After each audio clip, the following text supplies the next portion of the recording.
Welcome to make and take বন্ধুরা। আজকে একটা গিজার রিস্টোরেশন তোমাদের দেখাবো। গিজারের all parts are in good condition, কোনো কিছুই খারাপ নেই। কয়েলটাও খুব সুন্দর রয়েছে। হ্যাঁ, এর overload and regulator also good.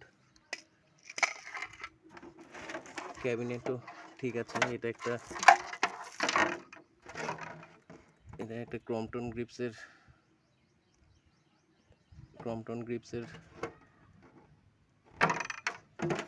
Geyser ছিল।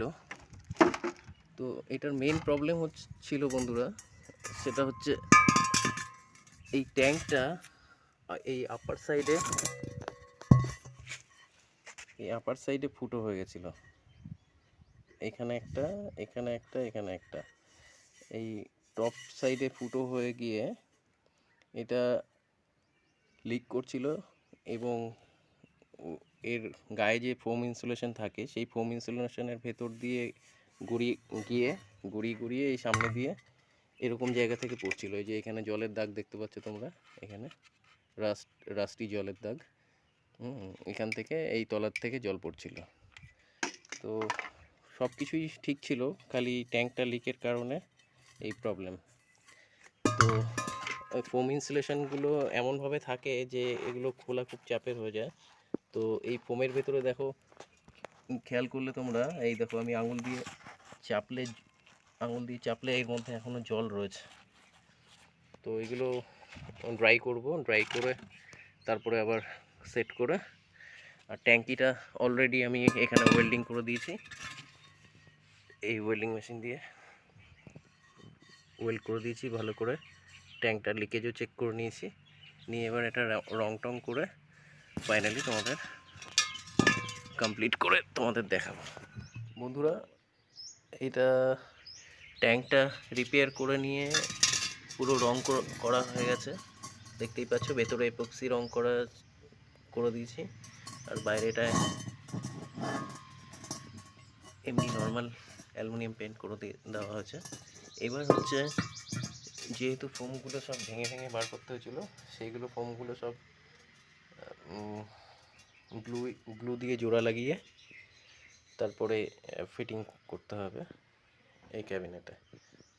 আপার পোর্শনটা ঠিকই আছে, কিন্তু এই লোয়ার পোর্শনটা, এই ব্যাক সাইডটা সবই ভেঙে বার করতে হয়েছে। তো ওগুলো গ্লু দিয়ে লাগিয়ে তারপরে গিয়ে এর মধ্যে বসিয়ে ফিট করব আউটার ক্যাবিনেটে।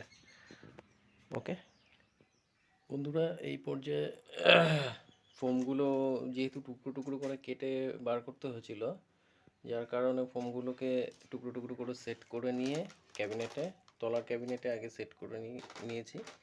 নিয়ে উপরের ক্যাবিনেটটাও এরকমভাবে উপরের ফোমটা সেট করে দিয়ে এইভাবে ভেঙে বার করতে হয়েছিল। এইভাবে সেট করে নিয়ে দেন আপার ক্যাবিনেটটা লাগিয়ে দেবো। বডি ফিটিং, এবার কয়েলটা অ্যাসেম্বলি করতে যাচ্ছি।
এগুলো টাইট করতে হবে একদম অপোজিটে,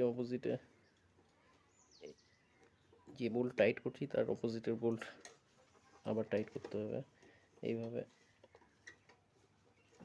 সমান করে চারদিক দিয়ে টাইট করতে হবে, নইলে যে রাবার ওয়াশার আছে সেই রাবার ওয়াশারটা কুঁচকে যাবে, কুঁচকে এক সাইড হয়ে যাবে, তখন জল পড়বে, জল লিকেজ করবে।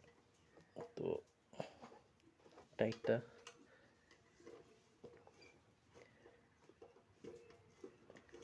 যে বোল্ট টাইট দিচ্ছি ঠিক তার অপোজিট বোল্ট আবার টাইট দিতে হবে, এইভাবে টাইটটা দিতে হবে।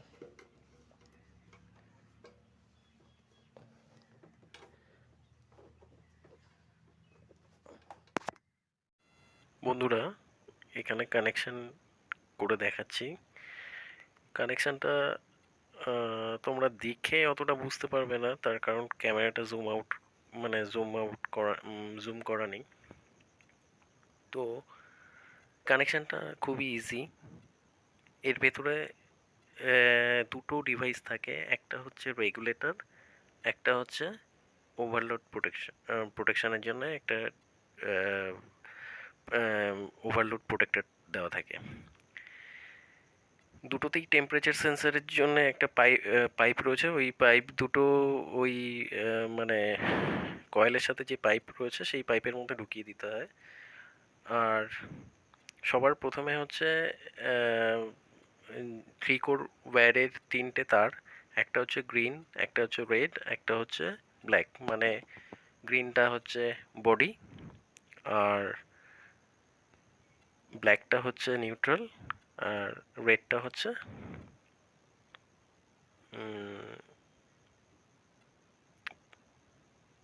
ফেজ আর কি। তো সবার প্রথমে গ্রিনটা বডি নাটের সাথে লাগিয়ে দিতে হবে। আর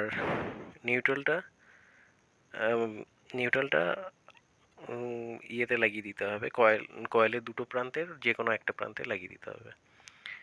আর রেগুলেটর থেকে যেটা আউট হবে সেটা গিয়ে কয়েলের আর একটাতে লাগবে। আর একই সাথে দুটো এলইডি আছে, একটা হচ্ছে হিটিং দেখাবে, আর একটা হচ্ছে ওভারলোড মানে কেটে গেলে ট্রিপ করে গেলে সেটা দেখাবে। তো সেই কানেকশানগুলো দুটো এলইডিরই নিউট্রালে দিয়ে দিতে হবে। আর একটা ইনপুটে দিতে হবে গ্রিনটা, আর রেডটা দিতে হবে আউটপুটে, কয়েলের আউটপুটে। তাহলে গিয়ে কানেকশানটা সম্পূর্ণ হয়ে যায়। আরও একটা কথা বন্ধুরা, আমি এই মানে সামারেই কেন এই গিজারের দেখাচ্ছি, এই ভিডিওটা করলাম,